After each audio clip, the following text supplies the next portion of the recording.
Hai, berjumpa lagi di channel YouTube Erlangga Lazuardi. Sekarang kita akan membahas cara belajar yang cocok untuk orang tipe thinking extrovert.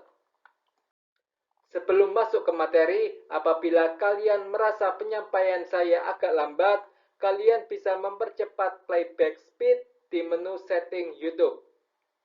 Sekarang kita langsung masuk ke materi.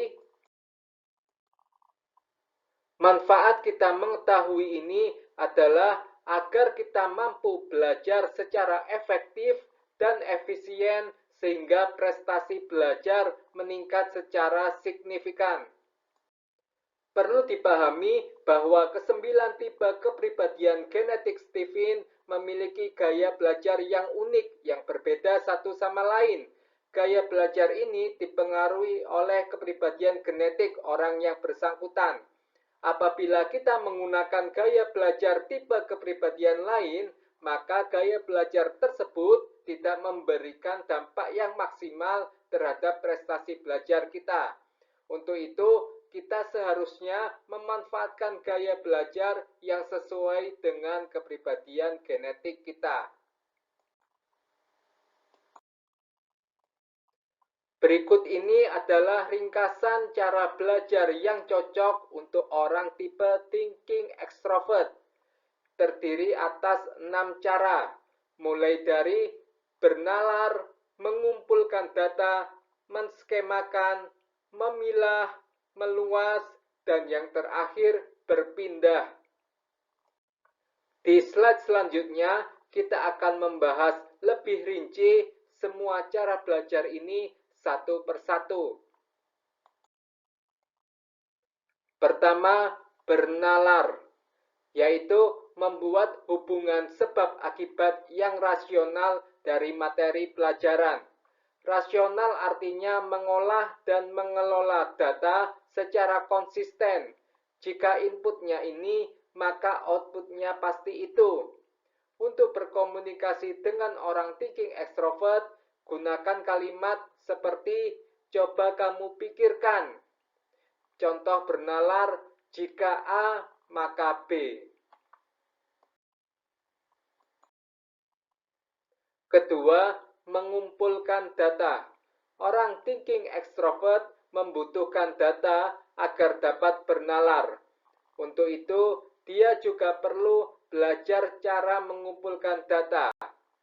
Data adalah kumpulan nilai variabel dari satu atau lebih objek. Pengumpulan data bisa dilakukan dari sumber primer, contohnya mengukur objek secara langsung, maupun dari sumber sekunder, contohnya mengambil data dari jurnal ilmiah atau buku teks. Ketiga, menskemakan, yaitu membuat kerangka berpikir yang terstruktur dan rasional dari satu materi pelajaran atau beberapa materi pelajaran yang relevan, sehingga diketahui pengaruh perubahan suatu variabel terhadap hasil keputusan. Contoh menskemakan yaitu membuat flowchart dan membuat algoritma.